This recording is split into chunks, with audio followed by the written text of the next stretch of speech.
Hello friends, मैं आप लोगों को इस वीडियो में सामाजिक विज्ञान के 5 नंबर वाले कुछ महत्वपूर्ण प्रश्न बताने वाला हूँ। इन सारे प्रश्नों की अच्छे से तैयारी कर लेना, ठीक है? चलो देखते हैं प्रश्नों को। तो देखो, एक प्रश्न ये रहेगा और ये जो अध्याय है ये मैं आपको दिखा देता हूँ पहले, आप लोगों को ज़्यादा ढूँढना ना पड़े ना। ये अध्याय 3 से है, परीक्षा बोर्ड में मिल जाएगा, ये कृषि वाले टॉपिक है। हो सकता है आप लोगों के पास परीक्षा सार होगा, तो परीक्षा सार में भी मिल जाएगा, ठीक है? तो आपको ढूँढना कौन से अध्याय में? कृषि वाले में, ठीक है? तो ये प्रश्न है। परीक्षा बोध में दीर्घोत्तरी नाम से दिया हुआ है। मोटे अनाज के उत्पादन में कमी होने के क्या कारण है? ठीक है, ये बताना है और इसके कुछ कारण दिए हुए हैं। ये इंपॉर्टेंट प्रश्न है। इसी तरह से दूसरा प्रश्न ये है, देखो क्या लिखा हुआ है। सरकरा साकरा गांव के फसल प्रतिरूप में बदलाव से क्या प्रभाव पड़े? आप स्वास्थ्य, रोजगार, भूमि, उर्वरक क्षमता आदि बातों को ध्यान में रखते हुए समझाइए कह रहा है। तो इसका उत्तर आपको ये लिखना है, ठीक है? आगे दिखाता हूँ। ये खरीफ, रबी एवं जायद फसलों का विवरण उदाहरण सहित दीजिए कहेगा ना। तो खरीफ के बारे में आपको पता होगा, खरीफ, ठीक है? नहीं पता है तो धान बोते हैं, वो खरीफ का मौसम होता है। रबी चना बोते हैं, वो खरीफ वो रबी का मौसम है। और जायद जो गर्मी के दिनों को हम जायद फसल कहते हैं। जैसे कि ककड़ी उकड़ी आता है ना, तो गर्मी के समय आता है, इसलिए ये जायद, उसके बारे में आपको बताना है। तो ठीक है, तो यहाँ पे ये हो गया। और एक चीज़ और बता देता हूँ, ये रबी, जायद और खरीफ के नाम से ना देकर ना, ये एक और नाम से देते हैं, मैं बता देता हूँ। देखो, ये भी नाम है। भारत में ऋतु के अनुसार कितने प्रकार के फसलों का उत्पादन किया जाता है? खरीफ, रबी, जायद, तीन ही है, ठीक है? तो इस तरह से उसका प्रश्न अगर दूसरे नाम से आता है तो आपको यही उत्तर लेना है, ठीक है? यही खरीफ, रबी, जायद वाला। इसके बाद एक प्रश्न ये इंपॉर्टेंट है इस अध्याय से। फसलों के उत्पादन में वृद्धि के कुछ आधारभूत कारण क्या है? ठीक है, ये तीनों हैं। और इस अध्याय से बहुत कम चांस है एग्जाम में प्रश्न आने की। आप लोग ये जानते भी हो ना? नहीं जानते हो तो बता रहा हूँ, क्योंकि अभी तक मैंने रिकॉर्ड देखा है, रिकॉर्ड में इस अध्याय से 2017 के अलावा, यहाँ पे देखो 2017 के अलावा किसी भी सन में प्रश्न नहीं आए। तो अगर आप चाहते हो तो इसे छोड़ भी सकते हो, पर छोड़ना नहीं है, पढ़ना है, इसलिए मैं कम प्रश्न दिया हूँ इस अध्याय से। और अगला जो अध्याय है हमारा, वो है मानव अधिवास से है। ये मानव अधिवास, ठीक है? नाम देख लो, मानव अधिवास, अधिवास वाले टॉपिक में आपको इन प्रश्नों को ढूंढना है। चलो देखते हैं। इसमें बहुत मजेदार मजेदार प्रश्न है। एक मिनट, कहाँ पे है? हाँ, एक प्रश्न ये है, देखो, ये इंपॉर्टेंट है। मानव अधिवास को प्रभावित करने वाले 3 कारकों को उदाहरण सहित समझाइए। इसका दूसरा नाम ये है, ठीक है? 3 कारक कह रहा है, तो देखो तीनों कारक का नाम देख लेते हैं। एक क्या है? जलवायु है, एक धरातली स्वरूप है, और एक है यहाँ पे, एक मिनट, यहाँ पे खनिज एवं शक्ति संसाधन दिया हुआ है, ठीक है? चलो आगे देखते हैं। इसमें बहुत सारे प्रश्नों को मैंने टिक किया है। जब मैं आईएमपी सूची बना रहा था तब की बात है, और आईएमपी सूची मैंने पहले ही प्रोवाइड कर दिया है। ज़्यादातर जो प्रश्न है वो पूरा का पूरा आईएमपी सूची से ही आ रहा है, लेकिन यहाँ पे कुछ कम करके आप लोगों को बताया जा रहा है, ये भी उतना ही महत्वपूर्ण है। इसके बाद एक प्रश्न ये है इंपॉर्टेंट, नगरीकरण में कौन कौन सी समस्याएं उत्पन्न हो रही है, उदाहरण देकर समझाइए, ठीक है? नगरीकरण, नगरीय निकाय नगरीकरण कहेगा तो यही उत्तर आपको लिखना है। अब देखो क्या कह रहे हैं, पर्यावरण समस्याएं उत्पन्न हो रही है, ठीक है? बस इतना ही याद कर लेना है। यहाँ पे बहुत बड़ा बड़ा टॉपिक है, तो बहुत ज़्यादा नहीं लिखना है। दूसरा है, यहाँ पे एक मिनट दिखाता हूँ, आवास की समस्या को लिखना है, ठीक है? आवास की समस्या हो रहा है क्योंकि जगह कम है, तो आवास की समस्या होगा, ठीक है? और रोजगार की समस्या भी यहाँ पे दिया हुआ है, तो इनको याद कर लेना है। इसके अलावा इम्पोर्टेंट प्रश्न ये भी है, देखो क्या है, ग्रामीण अधिवास और नगरीय अधिवास की तुलना कीजिए, दोनों में अंतर बताना है। तो दिखाता हूँ मैं आपको, इसका पूरा उत्तर ये रहा, ठीक है? इसको याद कर लेना।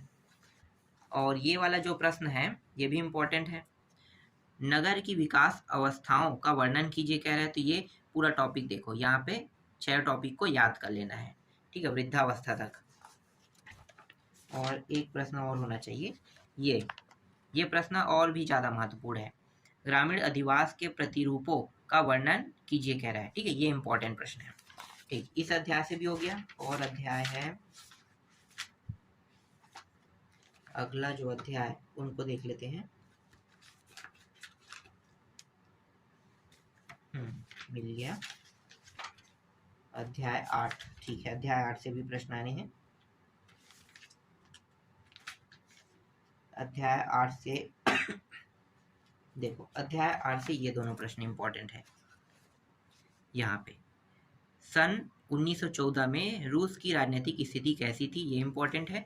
ठीक है, आगे देखो, रूस के औद्योगिकरण पर एक संक्षिप्त टिप्पणी लिखे कहेगा, तो ये इम्पोर्टेंट है। ठीक है, और इसके बाद इम्पोर्टेंट है ये अमेरिका की आर्थिक मंदी का पूरे विश्व पर प्रभाव कह रहा है ना, तो आर्थिक मंदी वाला बताना है, ये है, ये इसका इम्पोर्टेंट प्रश्न है। इसके अलावा इस अध्याय से ये भी इम्पोर्टेंट है।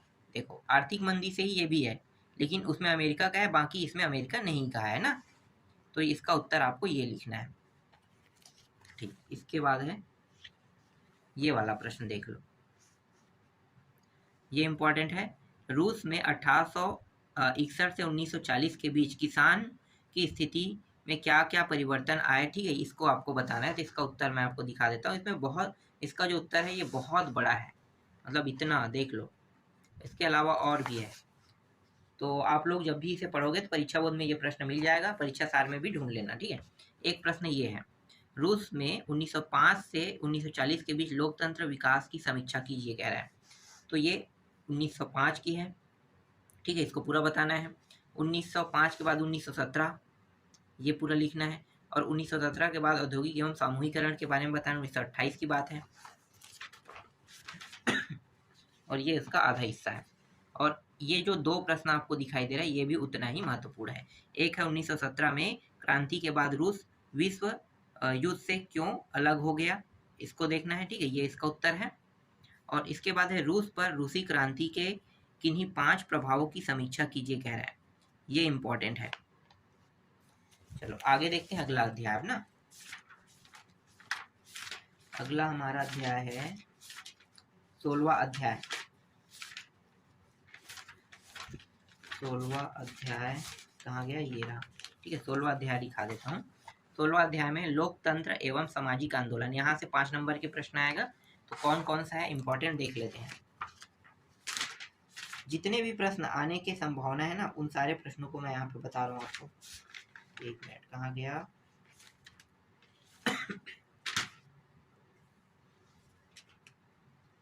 ठीक है, बहुत सारे प्रश्न तो 3 नंबर में भी आएगा, 3 नंबर वाला नहीं देखेंगे, सिर्फ बड़ा बड़ा देखेंगे। तो एक प्रश्न ये है, ये देखो, यहाँ पे मैं दिखा देता हूँ पूरा उत्तर। एक मिनट, पहले प्रश्न देख लो।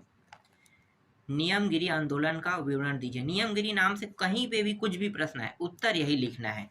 ठीक है, नियमगिरी नाम रहेगा तो यही आपको क्या करना है, उत्तर में लिखना है। ये पूरा देख लो।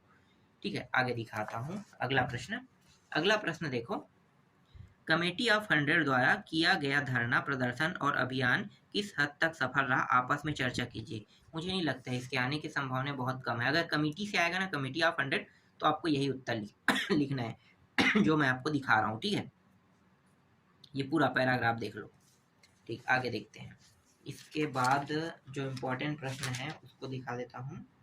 हाँ, सामाजिक आंदोलन, ये भी इम्पोर्टेंट है।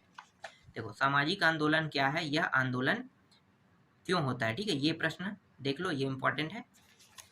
और इसका उत्तर, आधा उत्तर यहाँ पे है, यहाँ से यहाँ तक, और आधा जो उत्तर है ये पैराग्राफ में कंप्लीट हो गया। एक प्रश्न है, निःशस्त्रीकरण की आवश्यकता क्यों हुई। ठीक है, ये प्रश्न देख लो, इसका भी उत्तर दिखा देता हूँ, ये रहा। और एक प्रश्न और है, ये अंतिम प्रश्न इस अध्याय का। देखो, जन सुनवाई से जनता को हुई अनुभव लिखिए क्या है, ये इंपॉर्टेंट, इसका उत्तर यहाँ पे दिया हुआ है। इसके बाद जो अध्याय हमें देखना है, जहाँ से प्रश्न आने हैं, वो है आपका 18 अध्याय। देखो, मुद्रा एवं साख, मुद्रा एवं साख से भी प्रश्न आएंगे। तो मुद्रा एवं साख से कौन कौन से प्रश्न इंपॉर्टेंट है देखते हैं। देखो, एक तो है इंपॉर्टेंट में ये वाला प्रश्न, बैंक में जमा रुपये को मुद्रा मानने के क्या आधार हैं, ये इंपॉर्टेंट प्रश्न है। ठीक है, इसका उत्तर पूरा दिखा देता हूँ। जिनके पास उत्तर नहीं होगा उनको उत्तर मैं बता रहा हूँ। ठीक है, बचत खाता, स्थायी खाता दिया है, इनके बारे में आपको पता होगा, मैं ऐसे प्रश्न नहीं बताऊंगा, ऐसे प्रश्न एग्जाम में नहीं आते हैं। देखो, बैंकों के कार्य लिखे कहेगा।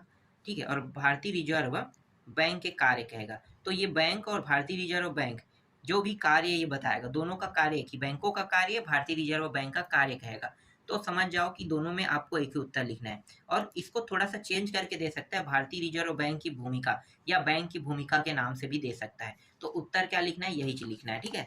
तो देखो इसका उत्तर जो है ये रहा, भारतीय रिजर्व बैंक कहेगा तो भी यही उत्तर लिखना है, ठीक है। चलो आगे देखते हैं। इसके बाद है ये वाला प्रश्न, देखो ये इंपॉर्टेंट है। मुद्रा के प्रमुख कार्य लिखिए कह रहा है, तो विनिमय, मूल्य का मापक, ये सब चीज लिखना है, ठीक है। ये पूरा यहाँ तक के देख लो, ठीक। आगे दिखाता हूँ, अगला जो प्रश्न हमें देखना है वो है, इसको देख लो, दूसरा प्रश्न ये वाला। स्व सहायता समूह गिरवी रखने की शर्त को कैसे संभाल पाते हैं, चर्चा कीजिए कह रहा है ना, ये इंपॉर्टेंट है।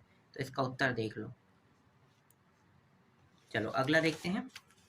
इसके बाद ये इंपॉर्टेंट है, ऋण की सुविधा एक और हमारी आय बढ़ाने में सहायक होती है, वही दूसरी ओर कर्ज के जाल में फंसा देती है। कैसे, आप आसपास के उदाहरण से समझाइए। सबसे ज्यादा ना इसी अध्याय से प्रश्न आता है।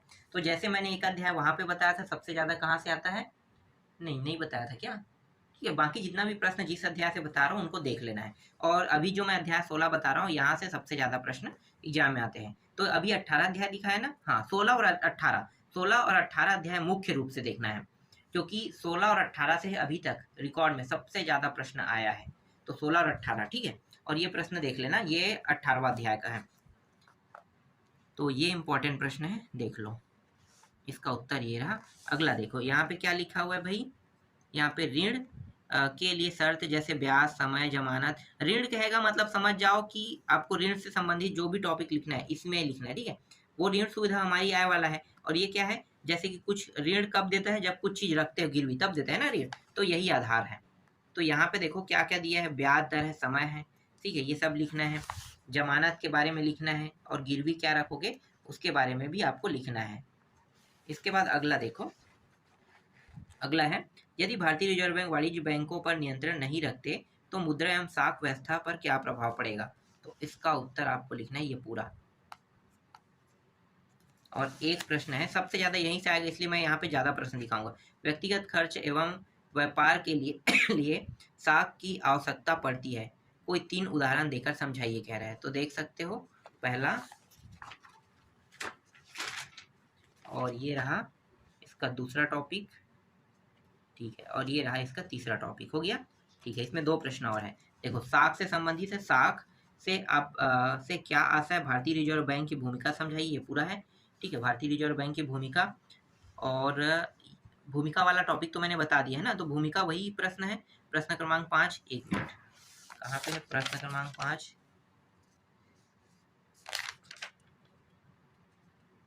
हाँ ठीक है, ये प्रश्न था, भारतीय रिजर्व की भूमिका। अलग से भूमिका भी कहेगा तो यही बताना है, देखो साख व्यवस्था वाला, ठीक है। भारतीय रिजर्व बैंक की भूमिका ये वाला 5वां प्रश्न है, इसको भूमिका के नाम से भी जानते हैं। और एक प्रश्न ये है, मुद्रा के प्राचीन एवं आधुनिक स्वरूप पर टिप्पणी लिखे कह रहा है ना, ये प्रश्न है। और ये देखो 2017 फिर 20 में आया है, मतलब ऐसे प्रश्न बहुत ज्यादा आते हैं एग्जाम में, जो 2 बार 3 बार रिपीट हो ना, वैसे प्रश्न। तो ये यहाँ तक आपको पूरा लिखना है।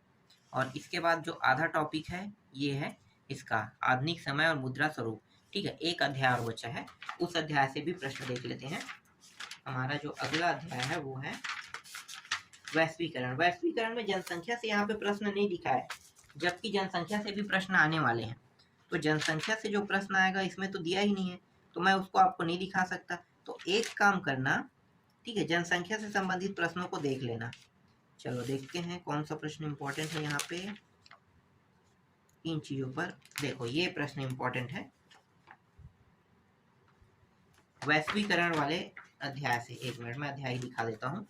देखो, ये परीक्षा बोर्ड में अध्याय 21 में मिलेगा ना ये सारे प्रश्न।